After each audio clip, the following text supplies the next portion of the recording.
Join Tim and Kristina Madden, co-founders of Executive Career Upgrades, on their podcast, the Executive Career Upgrades Podcast.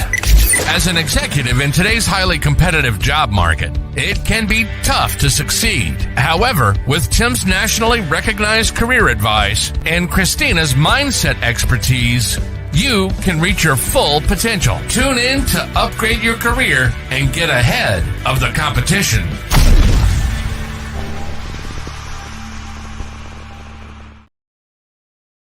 All right, everyone. Welcome to the Executive Career Upgrades Podcast. Hey, if you don't know us, I am Tim Madden. This is the beautiful Kristina Madden. And we talk about each week, hey, how to get the job and money you deserve in the marketplace and everything incorporated into that. Hey, we go live each week inside the Executive Career Network, the fastest, largest, to my knowledge, growing community of directors, VPs, and executives on Facebook. Please check us out. Hey, if you're watching in the hashtag ECN, let us know in the comments. I will be monitoring them. And then obviously to our great friends over on LinkedIn and YouTube, managing those comments as well. And then we decide, why not upload it everywhere on the internet to the 33 platforms that we do. Wow, the internet's so crazy. Thanks to our amazing marketing team. Yes, amazing marketing team. Thank you for calling, Christy. Hey, do me a favor. If anything resonates with you on this episode, and I know it will, because this is something that we don't talk about a lot, but we'll get into that soon. I talk about it every day. You talk about it every day. But hey, share this with a friend, a family member, someone you think that needs to hear this message. It will truly help them accelerate their career. Before we get started, we've been having some fun, but now it's time to get back to work. So last week we were very fortunate to be at the JW Marriott in beautiful San Antonio, Texas for the Inc. 5000 conference, where we were the 512th fastest growing company. And we were dancing, and I keep telling everybody, it's kind of like having your own personal New Year's Eve. I mean, the event was just gorgeous, full VIP, high quality, hosted by Terry Shaw, which that was incredible. We met some really innovative thinkers, just very forward thinkers, people that are just absolutely revolutionizing products and services in their markets. So it was a really true blessing to be there. Next year, we're shooting for Inc. 500. We'll be taking our team. Yep. Watch out for that. We'll be all over marketing, putting our bragging rights out to you guys when we make Inc. 500 next year. Well, I know if you're following us on LinkedIn, I posted that video where we were dancing and we threw the stuff up that a lot of you like. So, hey, we appreciate that. Even this old military guy was dancing and loosening up. Yeah, exactly. And we didn't even have cocktails. We had ice water. Zero alcohol. We've been talking to you guys about not drinking. We're walking the walk over here. Yeah.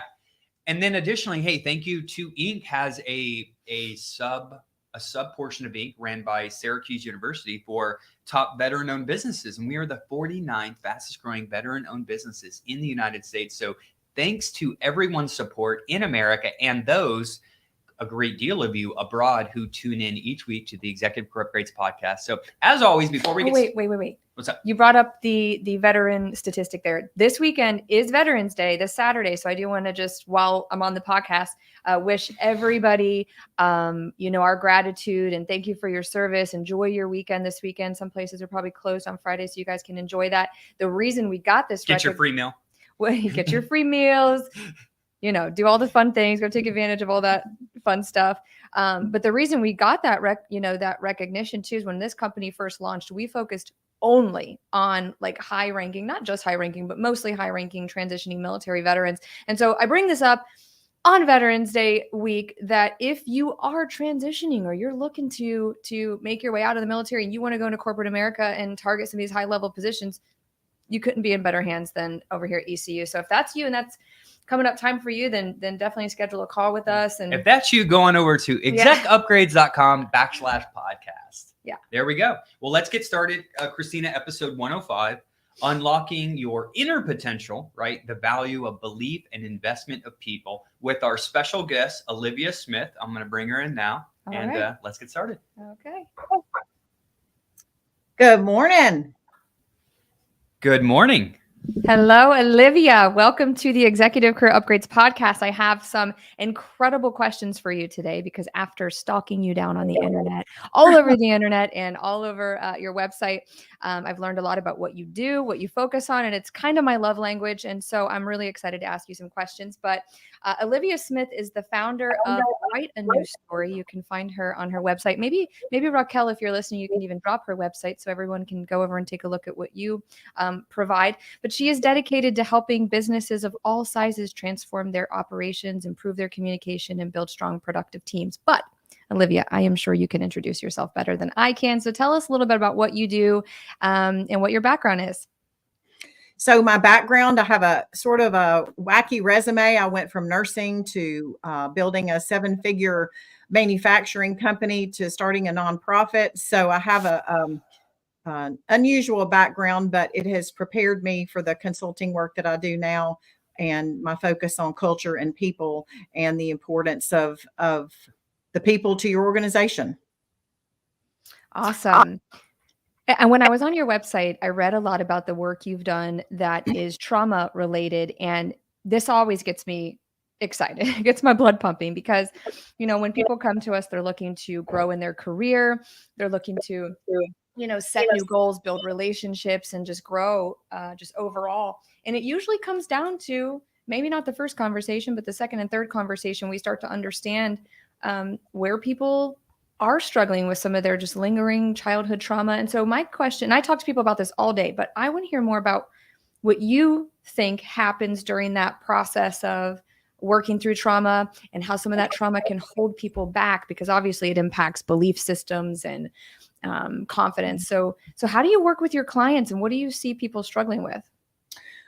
Well, interestingly enough, I really got a heavy dose of this work when I started the nonprofit. The nonprofit is called Healing Housing, and we house women in recovery from alcohol and drug addiction. And so my background as a nurse, I was a trauma nurse.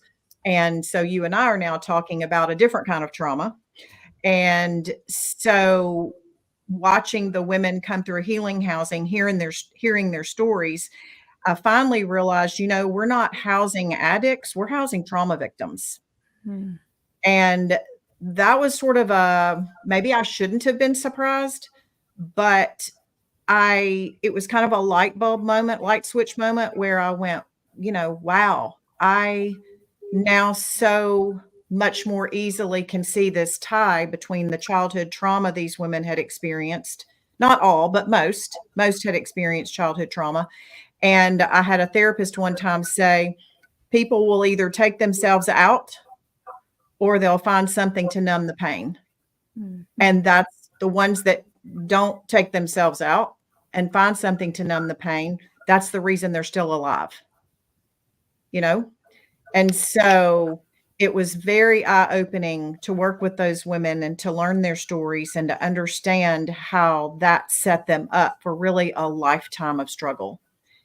And so through that work, now as I left the nonprofit in the hands of people that are actually in recovery and are doing that great work at the nonprofit every day, and I turned my sights back to the business world, now I had sort of that trauma lens in the back of my mind as I turned back towards working with executives. And of course, no surprise, trauma's everywhere in the C-suite.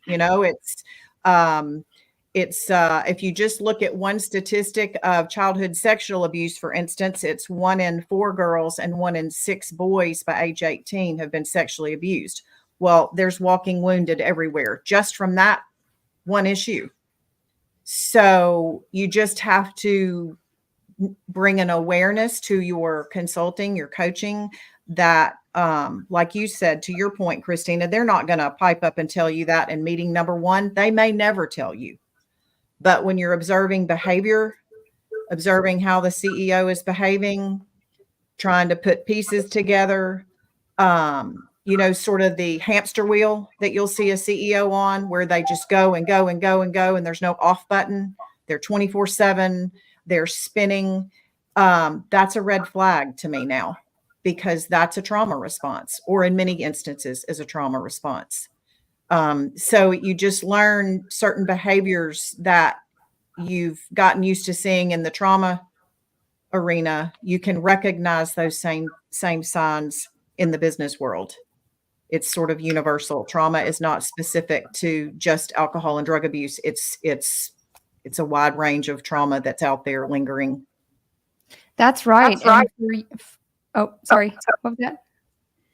Oh, so for those of you who are listening, some of you might be thinking, like, when you hear the word trauma, and we know we hear some of the world's most horrific stories around sexual abuse and all of that, but when we hear trauma, it doesn't always have to be like that extreme of it, right? It could be something that maybe you experienced with your parents arguing, or somebody told you something that you were bad or wrong or not good enough. It could happen with a teacher, whatever, right? And we internalize these, stories that we create our reality around. We talk about this a lot. So what are some of your tactics when you start seeing the trauma responses and you start understanding this a little deeper about somebody you might be working with? What are some of your, I don't know if tactics is the right word, but what's your approach with that?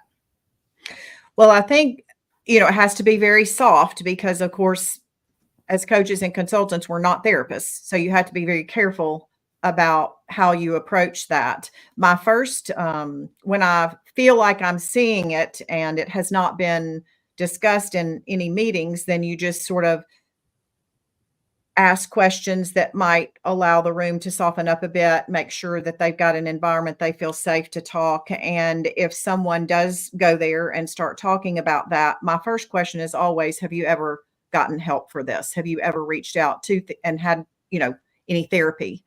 And if they have not, I typically will recommend that they think about doing that. And then my job as a coach is to say, how is this, whatever we're discussing, how do you feel like it's impacting you today? Because my job's not to dig around in the past with them. That's the therapist's job. How is it impacting you today? And what can we do with that moving forward? Because you've still got to live in today and keep marching forward, even if you are going to take the time to go back and address some of those issues from the past. You still have to wake up every day, still have to get to work every day, still have to figure out how to function in the world in spite of this stuff that might be trying to come up and be dealt with. So we, discuss whatever they're comfortable discussing. And that brings an awareness for me as their coach or consultant that this is sort of bubbling on the inside. And then we just keep that top of mind as we're going along. And if they have a day when we're working together where it's pretty obvious that something's bugging them, we just stop and say, tell me about what's going on right now. What's weighing you down? I'm seeing some signs that all is not well. And again, if they bring it up, fine. If not, we just move on. But it has to be in their time, in their way, very carefully discussed and dealt with. And like I said, the first encouragement is always to seek therapy. Absolutely. When I do my mindset calls, I'm always prefacing the conversation with that. Everybody can benefit from therapy.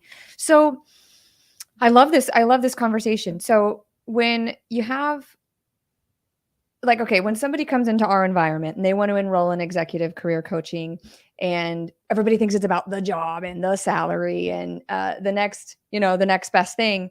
And we can provide them with all the systems and processes to get these roles. And for those of you, like some of our clients that are listening, are like, hey, yeah, that's me. I just want my next job. But they're also going through like some of the things you talked about on your website, which is like divorce, major life transitions, and things like that. How do you approach coaching for people who are going through major life transitions? Because again, I would venture to say like 90% of our clients have big life changes going on, not just the career. Could be financially. Yeah. Or right? relationships, whatever. So relationships. What are your thoughts on that? So I sort of have a different approach. I start all of my clients out. We do a behavioral assessment because if I'm going to work with someone and I'm going to be advising, making recommendations on particularly a new job or a new career shift, I want to know who that person is. And the work I do is all based upon learning about who they are. Okay. And the work, when I do that work, and I'll do workshops, I have big groups that I do that with. What's so fascinating is I'll go through all the training about the different styles that we learn. And then I will pass out a piece of paper and say, okay, now everybody write down which one you think you are. And I'm talking about very educated, smart people, and half the room will guess it wrong. Guess who they are incorrectly every time. And so my point is, whether you're out trying to make a career shift, you're a leader, you're a mentor, you're teaching people, you're leading teams, you're a C-suite executive, we're walking around out there and we don't even know who we are, much less how we might be coming across to other people. And taking it one step further, how are we coming across to our clients, especially if we're in sales or whatever our job is, and how we're interfacing with the public. So it's layer upon layer of work in terms of getting people to first focus on themselves and figuring out who they are. Do they have a vision for themselves, especially with the career change? Who are you and where are you trying to go? What's your vision for what you're trying to create and where you're trying to go? A lot of business owners can't even answer that question. If I say, what's your vision for your company? Where are you trying? Where are you going? They just look at you with a blank stare. Right. Well, right. we make this, we do that. They'll tell you about their product. They'll tell you about their service. I'm like, that's not my question. Where are you going? What's the point of all of this?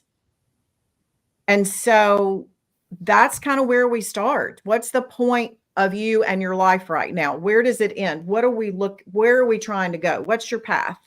And then we take a look at their profile and kind of how they're naturally wired and how they show up at work and what's happening to their profile when they get to work.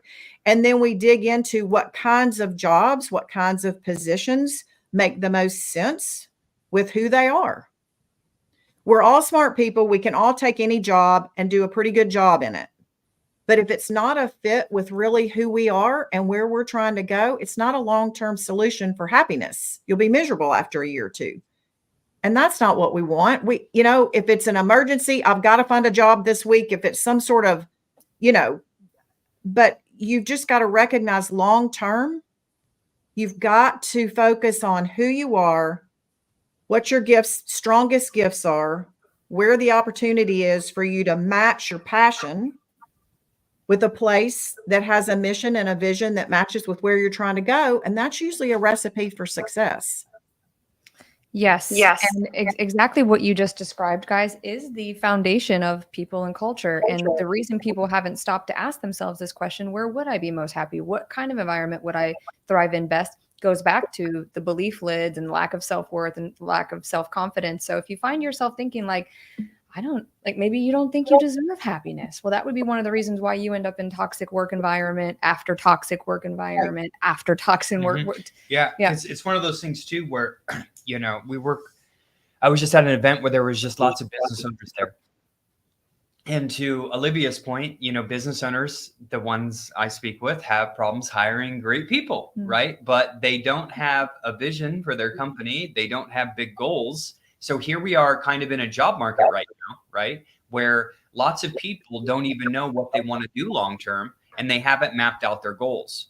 Those same people are interviewing at businesses that are mid and large or even small businesses where maybe they have a vision wrote down somewhere in a mission statement, but they're not living it. They're not instilling it to the team, and they don't know how to do goal setting. And therefore we have a very chaotic corporate America. So what's the top way, guys, to create a great company culture? It's through goal setting and connecting with people. That was actually my next question for Olivia, is when we think about kind of shifting gears here a little bit out of the trauma conversation, although we know that's the root of it. I know that might sound so weird to some people. That is the root of executive career coaching. Okay. That's been an evolution over here. I know that.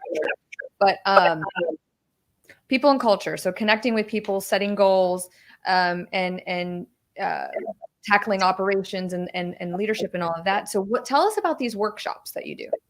So the first step is the keeping in mind that one workshop does not fix your culture. The culture, I'll get calls, hey, can you come do a workshop? My answer is I can, what are you trying to accomplish, and listen to what they have to say. And I'll be I'm happy to take your money to come do a workshop, but that's not going to fix anything. It's fun. It's great conversation. It puts sort of a toe in the water about this kind of work and opens up the conversation about better communication, but that's all it's going to do. It's not going to fix your culture. If you want to invest in your people and work towards a healthier culture, or maybe you have a great culture and you want to make it better, whatever your reason is for wanting to do this work, understand that one workshop is not going to fix your culture or your people. So typically what I recommend is that I start with the workshop and we do the behavioral assessments, and I do individual debriefs with every single person that's going to be participating.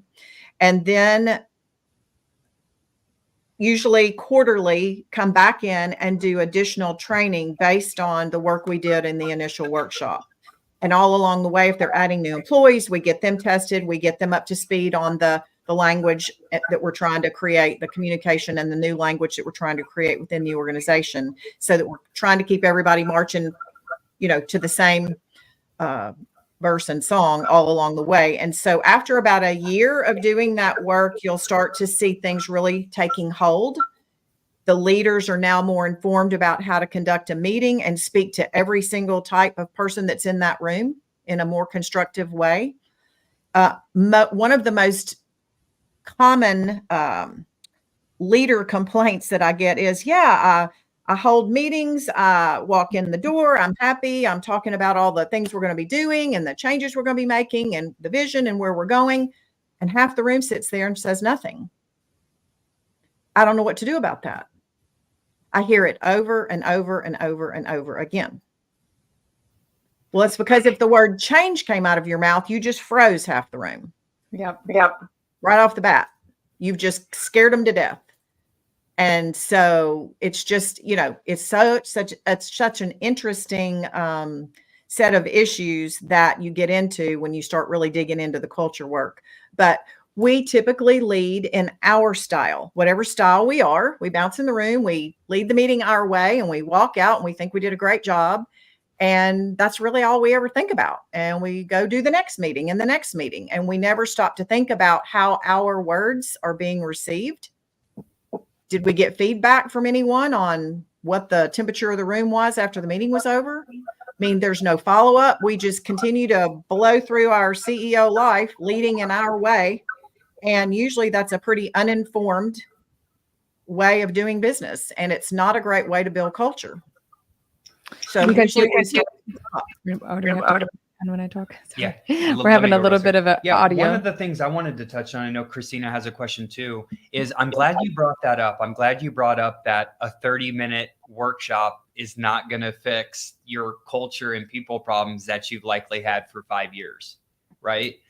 Why? I think a lot of people struggle with this, Olivia, when we were talking about goal settings, whether it's a business or an individual consumer, right, is the actual time it takes, right, to actually reshape culture, to actually, reshape the hiring process, right? And I think it can be accelerated if you have somebody like Olivia, or we have a mentor also that we work with, so you get some really cool systems to be able to connect with people.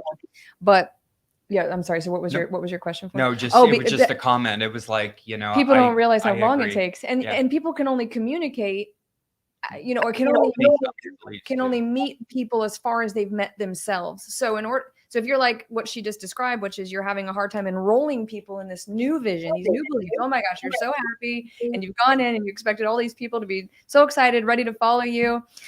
You kind of have to take a look at yourself, right? You really have to, like the movie Bug's Life that my son watches all the time. And there's like, first rule of leadership, it's always your fault. And so it's really, we have to take a look in the mirror at ourselves when we're not getting the results that we want. So yeah, I mean, you see strategic plans done all the time and they get dumped on a culture that's not healthy. It just implodes every time.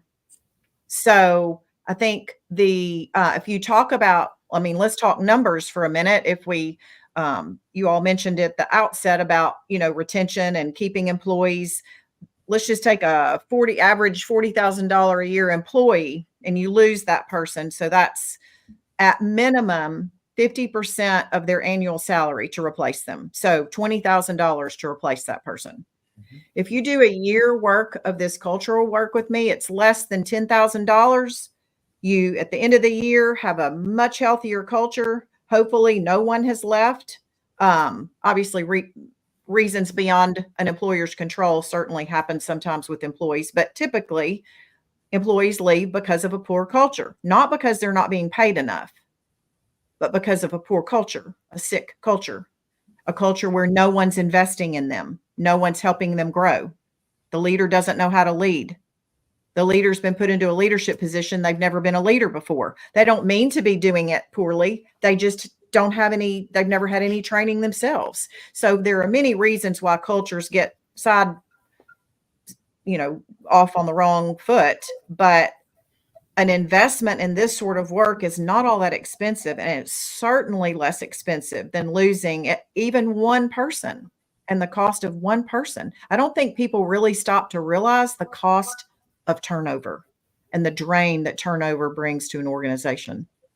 And so what I like is getting a phone call from someone who has a healthy culture and wants to keep it that way. And so they're willing to invest in growing their people so that they keep a healthy culture. Instead, you get, me being an old ER nurse and trauma nurse, that most phone calls I get are, "Ooh, we got problems. Can you help?" Well, yes, I can, but it would have been so much better to never get there to begin with.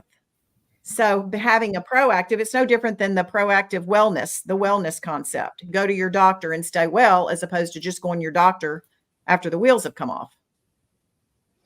People often ask, well, how do I even know, like, what does a poor, broken culture look like? What does a toxic work environment look like? And I really just tell people, like, do the inner workings of that organization support your personal and professional and financial growth? Like, do you see that company as a vehicle to your personal goals? Are you happy there? Are you stressed out? But what are some of the things that you look out for quote unquote, what we would call a sick culture, as you said? Well, if you've got the backbiting, the backstabbing, people are out for themselves. They're not working as a team. There's no camaraderie. No one's speaking up in meetings. Meetings are held. Everybody just sits there. There's no real feedback being given. Trust is typically an erosion of trust, mostly is what has started this problem. And once you have lost trust at the organization, nothing's going to be right. And so you really have to go all the way back to, how are we going to reinstitute trust into this organization? What does that look like? Where did that problem start? And how are we ever going to get trust built back in? And that's tough. If you've gotten to the point where it's toxic, that's a very hard thing to repair, because what's happened is trust is gone. Mm-hmm. And you being in the military, Tim, I was listening to audio book the other day, and they were talking about how that one thing, trust in the military leader, if the guys or girls underneath that leader have lost trust, he has nothing. Wow. They won't follow you. They won't believe in you. I mean, you break that bond of trust, you're in trouble. Well, just like you were talking about, just disorganization, essentially. Like, we're doing stuff, but nothing's getting done. So essentially, there's not really a structure. There kind of is, but not really. And that's one of the reasons why military vets have so much problem transitioning, because they come from this very high structure of, there is a book for everything. There's a training program. I mean, everything could not be more clear. And then when they transition to corporate America, right, when vision's unclear, strategy's unclear, policies are unclear, they get frustrated and they're not successful and they leave. And that's why they have such a big problem. Well, guys, think about if the trust collapses inside of, like, the military, like our armed forces. Oh my gosh. Not be good. We're all in trouble. Okay. So then one of my last and final questions, and thank you so much for this. I would love to actually continue this conversation at some point, but we know you love the DISC assessment. I read that on your website, and there's so many different assessments out there. Brandon Dawson actually has a really cool one called the R3. But I wanted to hear, what do you love about the DISC assessment, and what kind of results do you see if people actually not only just take the assessment, but really use the data and implement that? And how have you seen that impact teams out there? So you're right. There are a lot of assessments out there. I chose DISC because it's like 90 years worth of scientific research behind it. It's very well researched. There are a lot of things being used out there now that aren't based on anything. There's no science behind them. I'm just not going to put my name behind something like that.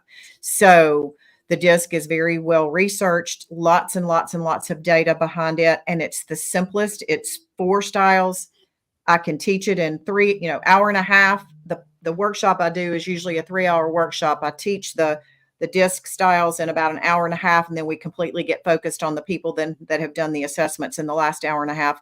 So it's what DISC is measuring or looking at is behavior. So it's what I can see from you and Tim. If I work with you, I can pick up this the behaviors from watching you and listening to how you speak. So it's behavioral based. So when you do the training, people all of a sudden can think about their, it could be their spouse, their child, you can relate it to anybody. And I have them write down, as I'm just going through each style, write down people that you think might be this style, just based on what you know about them, how they talk, how they communicate. And it sort of starts taking hold. And then I've had people tell me after the training, oh, I've started using this at our board meetings. I've started leading this way. It's basically a language and a communication language that you develop based upon the DISC styles, because it's going to teach you, how do I talk to each style? If Tim has a client in the room and he has figured out probably down to 2 styles, they're either this or this, he's going to know how to talk and coach that person in a much more informed way than if he had never thought about any of that. Tim will have done the assessment himself. So first of all, he understands what style he is and the things he has to watch out for when he's coaching either somebody of his same style or of one of the 3 other styles. It helps Tim be more informed about how he's approaching, and you, Kristina, how you all would approach a client and how you would speak in the client's language. Because if you can learn to talk in their language, in the language of their style, you have a much higher likelihood of having a winning coaching session, consulting session, because they're hearing you. If you're talking in their language, they're going to hear you. Yeah. That's why we had a couple of questions. One was the R3 assessment is from a company, James, called Cardone Ventures. But I did want to say on there too, there's like 26 different personalities. What I love about that assessment is it tells you, remember, this is how you communicate with someone in this personality. And this is absolutely how you do not communicate with someone. So that's the R3 assessment. The other one, they were asking on Facebook, how do you spell DISC? It's DISC. Definitely probably it's the most popular one. But that's because, like what she said, 90 years of research. I've taken them before. That was going to be my last question. Anybody that's listening live, feel free to type your questions in the chat. I'm going to ask one more question. And if anybody comes through, we'll get the question to Olivia. But how often should somebody take a DISC? Is there like a set thing on that? Because I feel like people change so much. So your natural style over time is usually stays fairly consistent. What can change is your adapted, what's called your adapted style, which is how you are around other people. If you're not alone, basically, we're most of the time we're in our adapted style.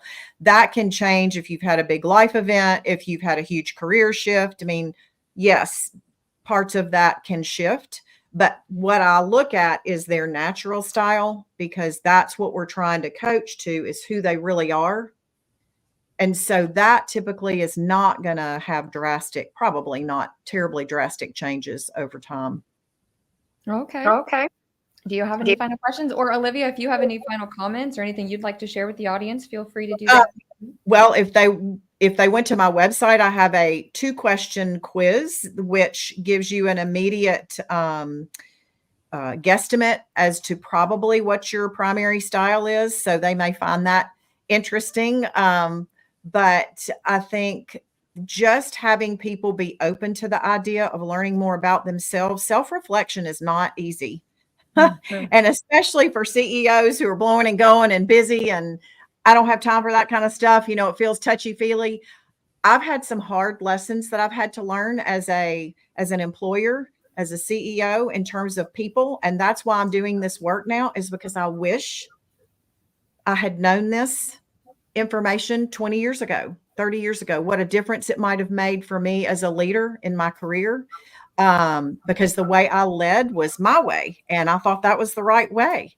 And I'm a much more informed leader now because of this work. And I just have wrapped my arms around it and feel like the rest of my career is going to be devoted to helping others understand the importance of who they are, how they're putting themselves out there, and the impact that has on the bottom line of your family and the bottom line of your company. Culture affects the bottom line? It does? A lot of people actually realize that. Yeah, Every year. About revenue. Can we get too excited about revenue? Yeah. Start putting a dollar everything on too all that we're those talking about that is what my book is about. The Fearless Executive, the playbook to managing your thoughts, implementing life-changing actions. And I have people that are in their like 50s and 60s that will come to me just sobbing, like, why couldn't have I realized this stuff in my 30s? That's like right. And well, first of all, that's a whole different conversation. Your age is always an advantage. But I think what Olivia was also alluding to is that people sometimes go their whole life without thinking about this. So just take this podcast as an encouragement to have some of that self-reflection. Yes. Hop over to Olivia's website, get your hands on my book, and start asking yourself the hard questions so you can be better for yourself, your family, your teams. You deserve it. So Excellent. Well, Olivia, thank you so much for joining us. Raquel did put your website in the chat. So if you want to Thank you. connect with Olivia, take that 2-question quiz to figure out your style. Hey, highly recommend to go over there. Olivia, again, thanks so much for joining us today. And as always, if you need help in your career, go on over to execupgrades.com/podcast. Until next week, have a great week. see ya. Have a good Veterans Day.